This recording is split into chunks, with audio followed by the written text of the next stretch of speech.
Oyez, oyez! Peuple de Tagonia ou mes chers tardigrades, vous avez choisi ma dernière lecture, un petite fifiche. Choisissez justement ma dernière lecture, hein. C'était une vidéo, je crois, d'il y a un mois maintenant. Et il y a eu énormément de votes pour l'ouvrage de Mary Maelstrom, Eretilia, livre 1, L'Ordre d'Enora. Donc j'ai envie de vous dire, eh bien c'est parti générique!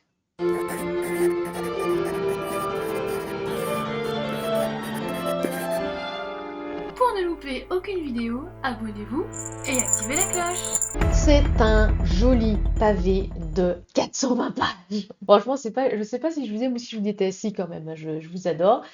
Et promis, si vous voulez l'offrir, ce n'est pas un cadeau empoisonné. Mérima, hein, donc l'autrice, comprendra pourquoi j'ai dit ça. Alors déjà, eh bien, qu'est-ce que j'en ai pensé? Puisque oui, c'est un retour de lecture, donc ce n'est pas du tout comme les chroniques vidéo, hein, que vous pouvez voir sur ma chaîne. Là, c'est vraiment un petit retour de lecture assez rapide. Alors oui, vous voyez peut-être de là où vous êtes quelques petites pages cornées. Oui, je suis adepte de cette pratique quand je lis, quand je n'ai rien à proximité pour noter. Voilà, ce sont soit des passages que j'ai fortement appréciés, des indices par exemple que j'ai relevés, ou encore des passages qui parfois m'ont moins convaincu. En tout cas, j'ai tout de même donné la note de 4,3 sur 5 pour ce tome, qui est une très belle note, je le rappelle. Déjà, il y a une très belle couverture. Vraiment une très belle couverture qui est de Nicolas Jamonot. J'apprécie beaucoup. Alors c'est vrai que la quatrième est un peu plus sobre, mais c'est un petit peu toujours pareil, hein, pour les quatrièmes de couverture. Vraiment, j'aime beaucoup. On est complètement, on va dire, dans le thème. C'est complètement raccord avec l'histoire. Si vous appréciez en plus la fantasy, je vais dire les dragons, mais pas tant que ça. Mais là, ça va, parce que justement, j'avais un petit peu peur qu'on me bassine avec les dragons. Là, c'est bon. La magie élémentaire. La cohérence aussi, ça c'est bien parce que c'est quand même cool d'avoir un ouvrage qui soit cohérent. Et je dis ça parce que je suis très chiante, hein, sur la cohérence. J'ai bien aimé l'univers, donc même si on voit peu de dragons, mais bon, les archives sont là pour ça.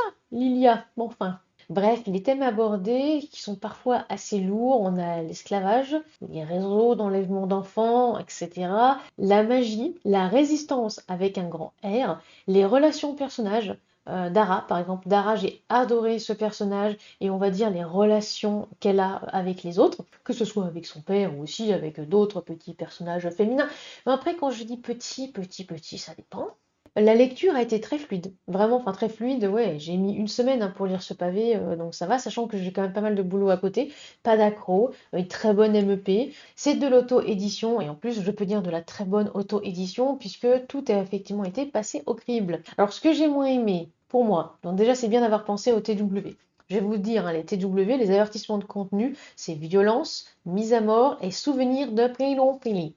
Voilà, je pense que normalement le bot YouTube n'aura pas forcément trop entendu. Après, j'ai eu un petit peu peur à certains moments. Ça va, hein, l'autrice ne va pas trop loin, on tombe pas dans la surenchère, etc. Donc ça va. Auréliane, par exemple, ce perso, j'ai pas accroché du tout. Alors oui, son histoire est horrible. Peut-être que c'est pour ça que j'ai moins accroché. Le TW, à un moment, c'est pour lui.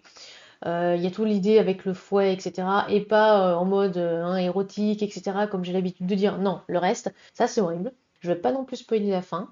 Mais contrairement à Dara, Keria ou même Siobhan, qui a un côté Firestarter en fait que j'aime beaucoup, Aureliane, voilà.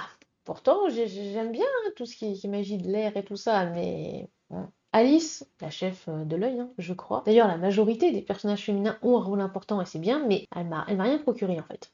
En termes de public cible, donc oui, si vous aimez la fantaisie, en termes de tranche d'âge, je partirais quand même sur jeune adulte. C'est pas du tout pour les enfants, hein. Voilà, il y a quand même pas mal de scènes d'action. D'ailleurs, on commence par de l'action.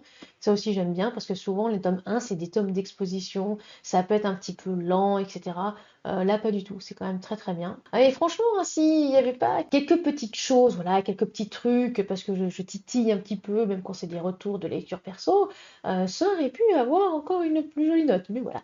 Il y a pas mal de réflexions et je pense que je terminerai là-dessus pour mon retour. Je terminerai sur les réflexions qu'il y a dans cet ouvrage concernant la peine de mort, concernant aussi enfin la restriction, un petit peu on va dire comme dans La Reine des Neiges, voilà, avec Elsa, quand on essaye de restreindre les pouvoirs de certaines personnes avec des pierres de démons, qu'est-ce qui va arriver ensuite? Parce qu'au bout d'un moment, c'est un petit peu, on va dire, comme le nickel sur la planète Terre. Qu'est-ce qu'on fait si jamais bah, il n'y en a plus ou si jamais la production s'arrête? Et pour finir, bah oui, parce que je déconstruis complètement cette vidéo, j'avais envie, je vais vous lire le résumé. Oui, on va finir par le résumé. Et n'oubliez pas, comme toujours, tous les liens sont dans les sources de cette vidéo si par exemple vous avez envie de vous procurer cet ouvrage. Et puis pourquoi pas, une petite dédicace de l'autrice, tout ça, tout ça. Allez, c'est parti. Depuis 1000 ans, le culte des Nora est banni du continent. Pourtant, sur l'île Dramung, les mages rebelles continuent de prier la déesse créatrice. Alors que les derniers dragons se meurent, Siobhan, puissante pyromancienne à la tête de l'ordre d'Enora, décide de revenir sur le continent pour confronter l'empereur et mettre fin à l'esclavage de ses frères et sœurs élémentalistes. En chemin, elle rencontrera des alliés inattendus pour affronter leurs ennemis de toujours et changer le cours de l'histoire. Évidemment, histoire avec un grand H. Voilà, donc action, amitié, un petit peu d'amour, mais ça va, hein. C'est pas de la romance, hein. Il y a des histoires d'amour, oui, mais c'est pas non plus de la romance. Tant mieux, parce que voilà, je suis pas spécialement fan là-dedans, mais c'est de la très bonne fantaisie. Donc je vous le recommande, et en plus le tome 2 est déjà sorti, le tome 3 sort en 2024. Je crois que ça restera une trilogie, donc pourquoi pas. Et voilà, c'est la fin de cette vidéo, de ce super retour de lecture. J'espère qu'elle vous a plu et j'espère aussi que vous êtes satisfait parce que c'est vous qui avez justement choisi cet ouvrage pour vider ma palle. Sachez qu'en ce moment, je suis en train de lire le deuxième choix des votes, à savoir Le cloître des vanités de Manon Ségur. Alors, je ne ferai pas de retour vidéo hein, comme celui-ci, mais pourquoi pas, quand j'aurai terminé de vider un petit peu ma palle, un retour vidéo sur mes lectures complètes. À voir! Alors du coup, ça vous plaît? Si vous voulez nous soutenir financièrement parlant, rendez-vous sur la page Tatanexua sur les plateformes Tipeee, Ko-fi ou aussi KissKissBankBank. N'oubliez pas de vous abonner, de lâcher un like, un commentaire et de partager cette vidéo, cela nous fera très plaisir et ça nous aide au niveau algorithme. A très bientôt et soignez votre plume.